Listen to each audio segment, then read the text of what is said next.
Good morning friends. आज हमारी भारतीय इतिहास जो किरण पब्लिकेशन की है उसकी 4th क्लास है।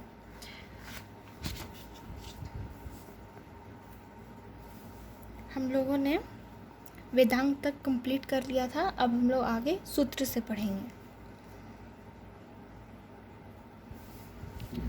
सूत्र वैदिक साहित्य को अक्षुण्ण बनाए रखने के लिए सूत्र साहित्य का प्रणयन किया गया है।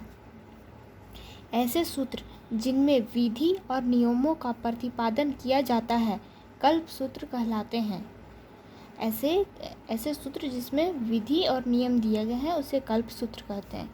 कल्प सूत्र के 3 भाग हैं: स्रोत सूत्र, गृह्य सूत्र और धर्म सूत्र। स्रोत सूत्र में यज्ञ संबंधी नियम है। गृह्य सूत्र लौकिक एवं पारलौकिक कर्तव्यों का विवेचन है। धर्म सूत्र धार्मिक, सामाजिक एवं राजनीतिक कर्तव्यों का उल्लेख है। धर्म सूत्र से ही स्मृति ग्रंथों का विकास हुआ है।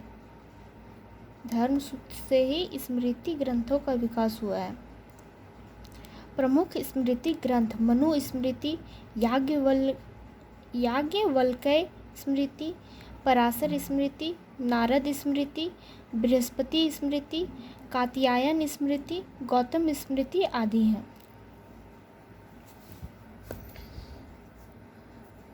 मनुस्मृति के भाष्यकार टीकाकार मेधातिथि, गोविंदराज भारूची एवं कुल्लुक भट्ट हैं। ये आपके हो गए मेधातिथि, गोविंदराज, भारूची एवं कुल्लुक। इनका नाम देकर पूछा जाएगा ये किससे रिलेटेड है, तो वो मनुस्मृति से रिलेटेड है।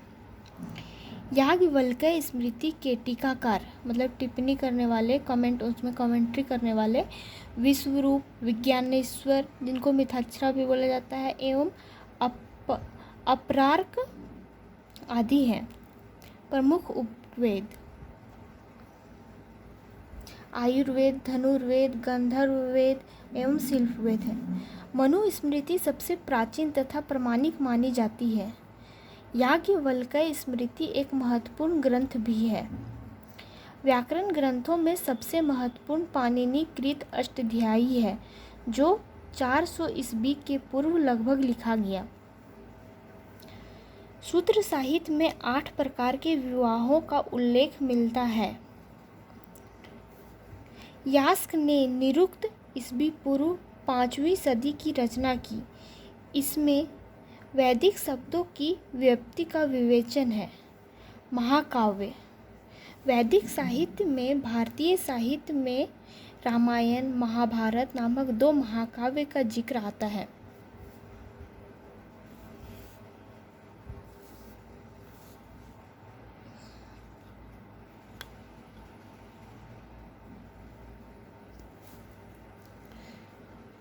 महाभारत महाकाव्य की रचना 400 ईसा पूर्व माना जाता है। इन दोनों का अंतिम रूप से संकलन 400 ईसा पूर्व के आसपास प्रतीत होता है। आप बताइए 400 ईसा पूर्व के आसपास कौन सा काल चल रहा था, कमेंट कीजिए। महाभारत की रचना वेद व्यास ने की थी। पहले इसमें केवल 8800 श्लोक थे और इसका नाम जय संहिता था। ये इम्पोर्टेंट हो जाता है कि महाभारत का पुराना नाम क्या है, तो जय संहिता। बाद में यह बढ़कर 24,000 श्लोक हो गया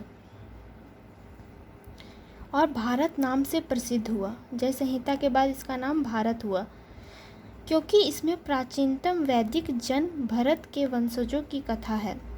अंत में 1,00,000 श्लोक हो जाने के कारण इसे सप्त सहस्त्री संहिता या महाभारत भी कहा जाने लगा। तो महाभारत के अब तक 4 नाम हुए: जय संहिता, भारत, सत सहस्त्री संहिता या महाभारत।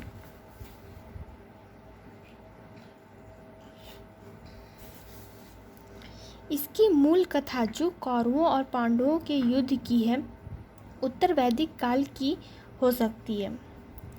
महाभारत महाकाव्य 18 पर्वों में है। महाभारत का प्रारंभिक उल्लेख आश्वलायन गृह्य सूत्र में मिलता है।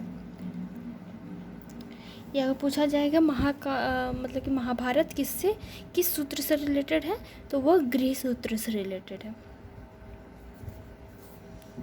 और कौन से गृह सूत्र से रिलेटेड है, तो आश्वलायन गृह सूत्र से रिलेटेड है। इसके छठे पर्व को भीष्म पर्व कहा जाता है, जिसमें कर्म, भक्ति व ज्ञान का उल्लेख किया गया है, जिनमें से कर्म को प्रधानता दी गई है। इसी का एक भाग गीता है, जिसमें सर्वप्रथम अवतारवाद का उल्लेख मिलता है। रामायण, दूसरा महाकाव्य हो गया हमारा रामायण। महर्षि वाल्मीकि जी के द्वारा रचित रामायण में मुख्यतः 6000 श्लोक थे। बाद में बढ़कर ये 12000 श्लोक हो गए। पर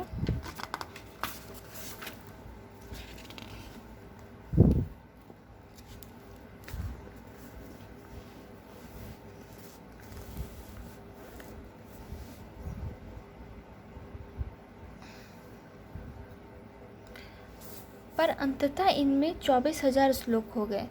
इसकी रचना संभवतः ईस्वी पूर्व 5वीं सदी में शुरू की गई हो। 5वीं सदी ईस्वी पूर्व में इसकी रचना शुरू की गई। रामायण हमारा आदि काव्य है। इसमें हमें हिंदुओं तथा यवनों और शकों के संघर्ष का विवरण प्राप्त होता है। महाभारत में भी शक, यवन, पारसी, हूण आदि जातियों का उल्लेख मिलता है। इन महाकाव्यों से हमें प्राचीन भारतवर्ष की सामाजिक, धार्मिक तथा राजनीतिक दशा का परिचय मिलता है। पुराण, अब आगे चलते हैं हम लोग पुराण पर। भारतीय ऐतिहासिक कथाओं को सबसे अच्छा क्रमबद्ध विवरण पुराणों में मिलता है। पुराणों के रचयिता लोमहर्ष अथवा उनके पुत्र उग्रसर्वा माने जाते हैं।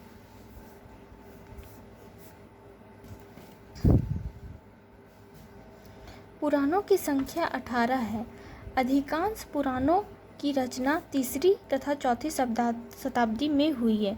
अमरकोश में पुराणों के 5 विषय बताए गए हैं।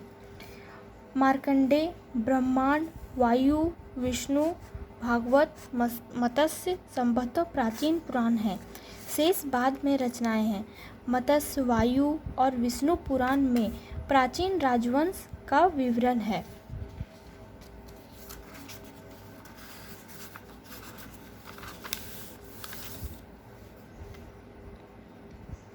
महाभारत, मत्स्य पुराण सबसे प्राचीन एवं प्रामाणिक है। महाभारत युद्ध के पश्चात जिन राजवंशों ने ईसा की 6ठी शताब्दी तक राज्य किया, उनके विषय में जानकारी प्राप्त करने के लिए एकमात्र साधन पुराण है। मतलब कि ईसा की 6ठी शताब्दी तक जिन जिन राजवंशों ने राज किया, उसका स्रोत क्या है? हमारा महाभारत है। मौर्य वंश के लिए विष्णु पुराण, आंध्र तथा सातवाहन तथा शुंग वंश के लिए मत्स्य पुराण, गुप्त वंश के लिए वायु पुराण का विशेष महत्व है। ये बहुत इम्पोर्टेंट है, ठीक है। पुराण अपने वर्तमान रूप में संभवतः ईसा की 3री तथा 4थी शताब्दी यानी कि गुप्त काल में लिखे गए हैं। पुराण हमारे गुप्त काल में लिखे गए हैं, ठीक है। इस प्रकार ब्राह्मण साहित्य से प्राचीन भारत के सामाजिक तथा सांस्कृतिक इतिहास पर पर्याप्त प्रकाश पड़ता है, किंतु इससे राजनीतिक इतिहास की विशेष जानकारी नहीं मिलती है। ब्राह्मणेतर साहित्य, मतलब ब्राह्मण साहित्य जो बोलता है वो सांस्कृतिक और सामाजिक दृष्टि से तो ठीक है, लेकिन उससे हमें राजनीतिक इतिहास का कोई भी जानकारी नहीं मिलता है।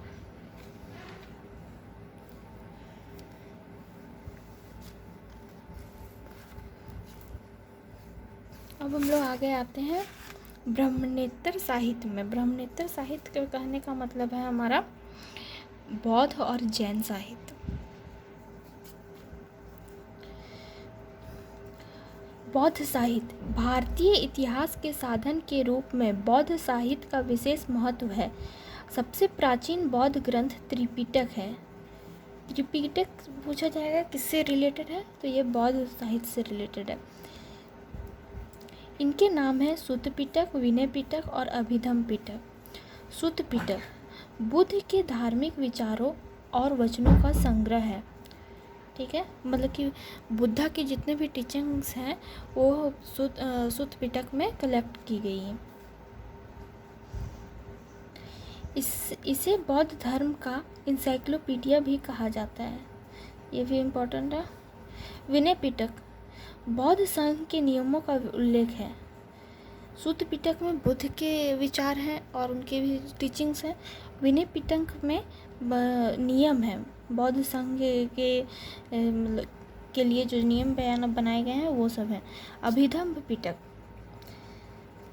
बौद्ध दर्शन का विवेचन दार्शनिक सिद्धांत है, मतलब कि जितने भी फिलोसफिकल बातें हैं वो विनय पिटक में,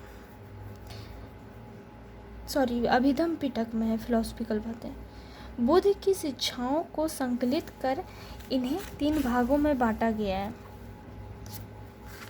इन त्रिपिटकों की रचना बुद्ध के निर्वाण प्राप्त करने के बाद हुई है।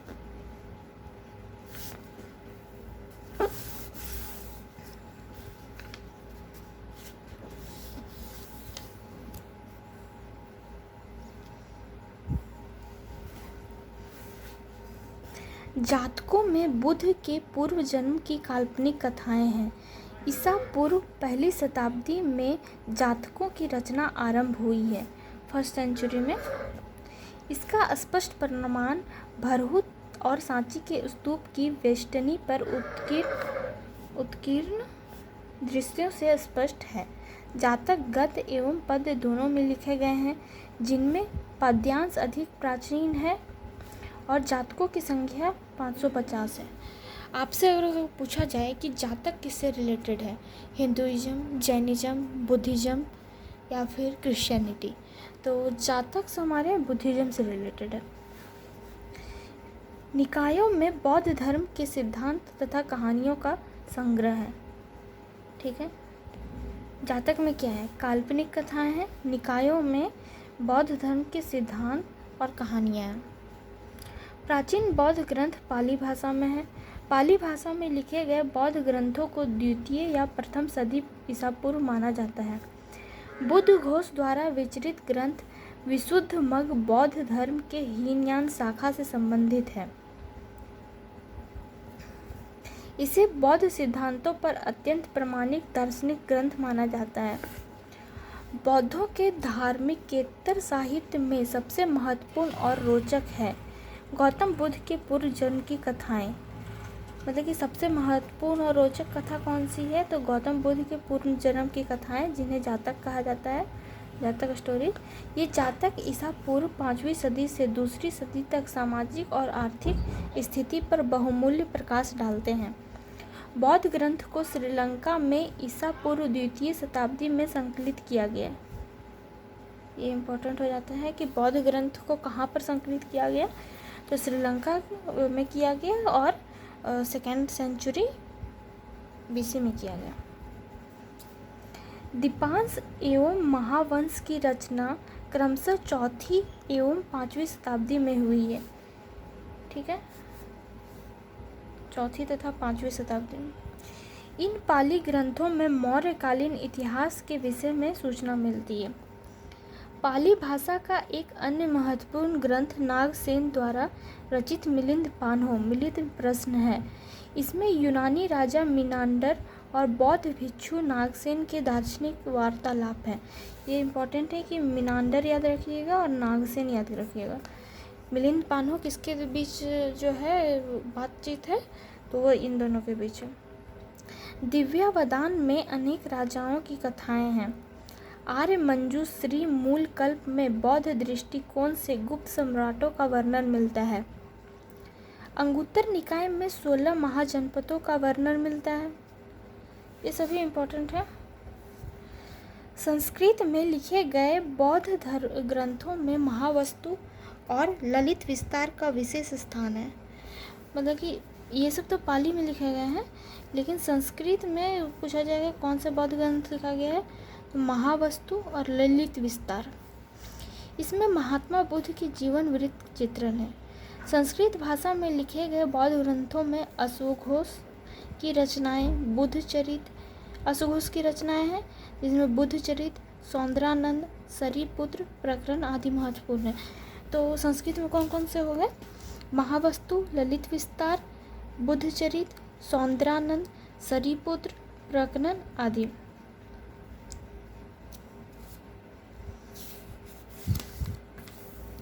यहाँ से हमारा जैन साहित्य फिर शुरू होता है। ठीक है।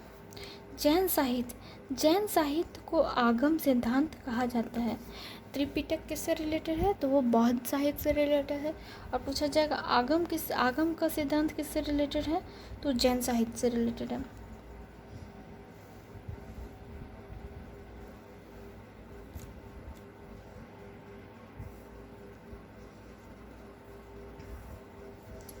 जैन आगमों में सबसे महत्वपूर्ण 12 अंग हैं। आचारांग सूत्र में जैन भिक्षुओं के आचार नियमों का उल्लेख है।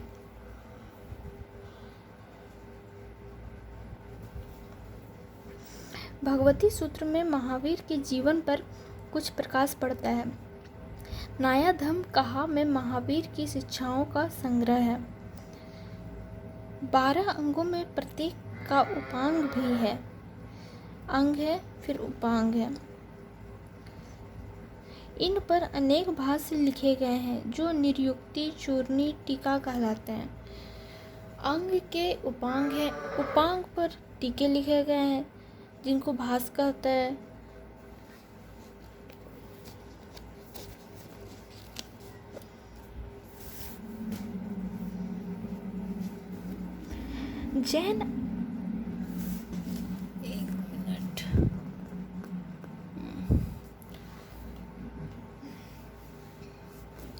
जैन आगमों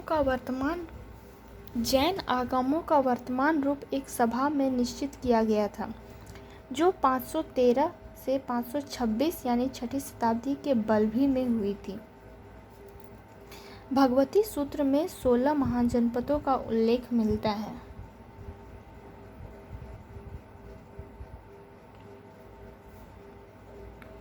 जैन धर्म का प्रारंभिक इतिहास कल्प सूत्र लगभग 4वीं सदी ईसा पूर्व से ज्ञात होता है, जिसकी रचना भद्रबाहु ने की थी। ये इम्पोर्टेंट है। कल्प सूत्र किसने लिखा? तो भद्रबाहु ने लिखा।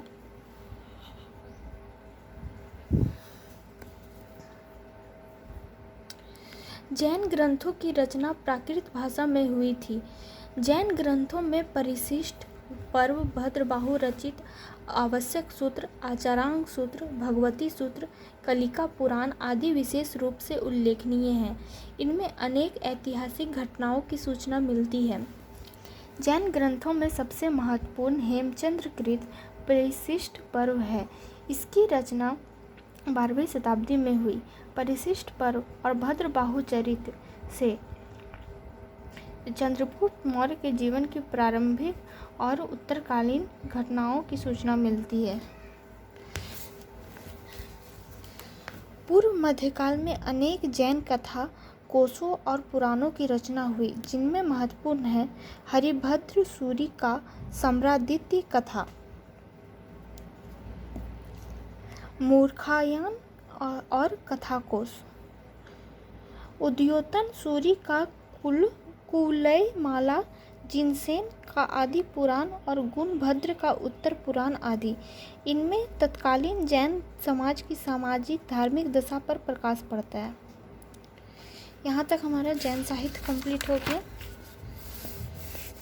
कुछ हार्ड वर्ड्स हैं, इनको रिवाइज करने पर धीरे धीरे आपको याद हो जाएगा। लौकिक साहित्य, अब आते हैं लौकिक साहित्य पर।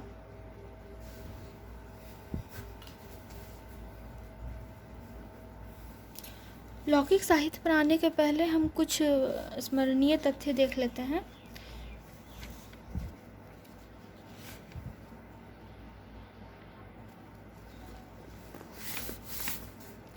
बौद्ध ग्रंथ मूलतः पाली भाषा में लिखा गया है। बौद्ध ग्रंथ सबसे प्राचीन बौद्ध ग्रंथ त्रिपिटक है। सुत्त पिटक सुत्त पिटक बुद्ध के धार्मिक विचारों और वचनों का संग्रह है। त्रिपिटक में सबसे बड़ा और श्रेष्ठ है। इसे शायद आनंद ने रचना की है इसके। विनय पिटक बौद्ध संघ के इनमें नियम है। उपाली। अभिधम पिटक बौद्ध दर्शन का विवेचन है, यानी कि मैंने क्या बोला था, फिलॉसफी,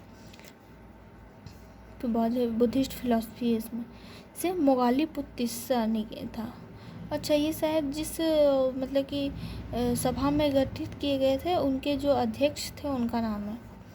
पिटक का शाब्दिक अर्थ है टोकरी। सुत्त पिटक 5 निकायों में विभाजित है। दीघ निकाय, मध्यम निकाय, संयुक्त निकाय, अंगुत्तर निकाय और खुद्दक निकाय। विनय पिटक 3 भागों में विभाजित है। सुत्त विभाग, खंडक और परिवार। अभिधम पिटक की रचना तृतीय बौद्ध संगति में मोगाली पुत्र तिस ने किया था। इस पिटक के अन्य 7 ग्रंथ हैं। जातक में बुद्ध के पूर्व जन्म की काल्पनिक कथाएं हैं। निकायों में बौद्ध धर्म के सिद्धांत और कहानियों का संग्रह है। जैन ग्रंथ जैन साहित्य को आगम कहा जाता है। जैनागम। जैन आगमों में सबसे महत्वपूर्ण 12 अंग हैं। आगम में आते हैं 12 अंग, उसके 12 उपांग, 10 परिकीर्ण और 6 छंद सूत्र। जैन ग्रंथों की रचना प्राकृत भाषा में की गई है। जैन ग्रंथों में सबसे महत्वपूर्ण हेमचंद्रकृत परिशिष्ट पर्व है। जैन ग्रंथों का संकलन अंतिम रूप 6ठी सदी में गुजरात के बल्लवी नगर में हुआ। जैन ग्रंथों का कहाँ पे हुआ संकलन? तो गुजरात के बल्लवी नगर में हुआ था। और बुद्ध ग्रंथ का कहाँ पर हुआ था? तो बुद्ध ग्रंथ का हमारा श्रीलंका में हुआ था। जैन ग्रंथों में व्यापार और व्यापारियों का उल्लेख बहुतायत में मिलते हैं। भगवती सूत्र में महावीर के जीवन तथा 16 महाजनपदों का उल्लेख है। भगवती सूत्र में महावीर के जीवन और 16 महाजनपदों का उल्लेख है। इस बुक में शॉर्टकट में लिखा हुआ है, तो हमें कुछ खुद से समझना पड़ेगा।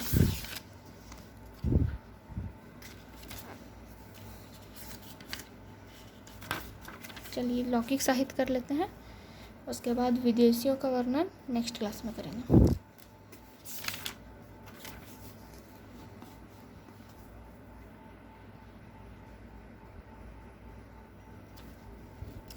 लौकिक साहित्य।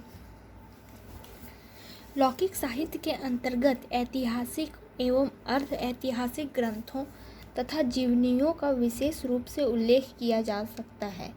इससे राजनीतिक और सांस्कृतिक इतिहास की रूपरेखा स्पष्ट करने में महत्वपूर्ण सहयोग मिलता है।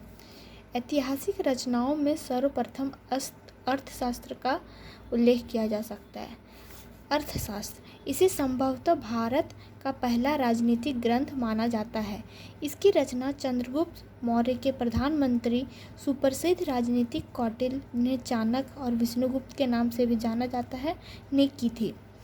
मौर्यकालीन इतिहास एवं राजनीति के ज्ञान के लिए अर्थशास्त्र ग्रंथ एक प्रमुख स्रोत है। यह एक महत्वपूर्ण विधि ग्रंथ है, यानी लॉ बुक है। 15 अधिकरणों या खंडों में विभक्त अर्थशास्त्र का द्वितीय और तृतीय खंड सर्वाधिक प्राचीन है। अर्थशास्त्र प्राचीन राजतंत्र और अर्थव्यवस्था के अध्ययन के लिए महत्वपूर्ण सामग्री मिलती है। विशाखा दत्त के मुद्रा राक्षस, सोमदेव तथा कथा सरितसागर और क्षमेंद्र की वृहद कथा मंजरी से मौर्य काल की कुछ घटनाओं पर प्रकाश पड़ता है। ये इम्पॉर्टेंट है। मुद्रा राक्षस विशाखा दत्त के द्वारा लिखा गया है। कथा सरितसागर सोमदेव के द्वारा लिखा गया है और वृहद कथा मंजरी क्षेमेंद्र के द्वारा लिखा गया है। पतंजलि के महाभाष्य जो है पतंजलि के द्वारा लिखा गया है। कालिदास के मालविका अग्निमित्रम, ठीक है, पतंजलि के महाभाष्य तथा कालिदास के मालविका अग्निमित्रम से शुंग काल के इतिहास पर प्रभाव पड़ता है। ये भी इम्पोर्टेंट है। शूद्रक के मृच्छकटिकम नाटक में तत्कालीन समाज का यथार्थ चित्र प्राप्त होता है। कौटिल्य अर्थशास्त्र के अनेक सिद्धांतों को 7वीं-8वीं शताब्दी ईस्वी में कामंदक ने अपने नीतिसार में संकलित किया। ऐतिहासिक रचनाओं में सर्वाधिक महत्व कश्मीरी कवि कल्हण द्वारा रचित राजतरंगिणी का है। यह संस्कृत साहित्य में ऐतिहासिक घटनाओं के क्रमबद्ध इतिहास लिखने का प्रथम प्रयास था। ये भी इम्पोर्टेंट हो जाता है कि सबसे पहले क्रमबद्ध इतिहास लिखने का प्रथम प्रयास किसने किया था, तो कश्मीरी कवि कल्हण के द्वारा किया गया था, जिसके बुक का नाम है राजतरंगिणी। राजतरंगिणी की रचना 1149-50 ईस्वी यानी कि 12वीं सदी में हुई। इससे कश्मीर के इतिहास के विषय में संपूर्ण जानकारी प्राप्त होती है।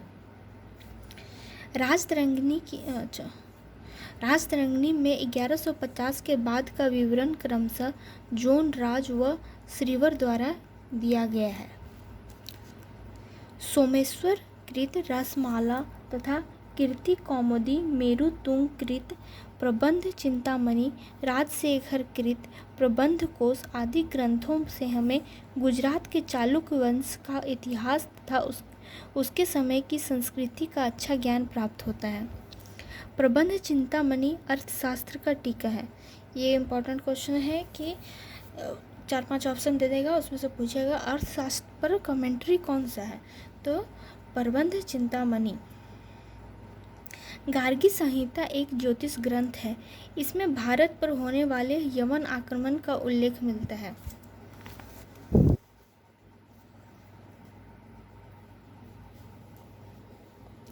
ऐतिहासिक जीवनियों में अशुघोषकृत बुद्धचरित, बाणभट्ट का हर्षचरित्र, वाकपति का गौडवहो, विल्हन का विक्रमांक देव चरित, पद्मगुप्त का नवसांक चरित, संध्याकर नंदी कृत रामचरित, हेमचंद्र कृत कुमारपाल चरित, दयाश्रय काव्य, जयानक कृत पृथ्वीराज विजय आदि महत्वपूर्ण है।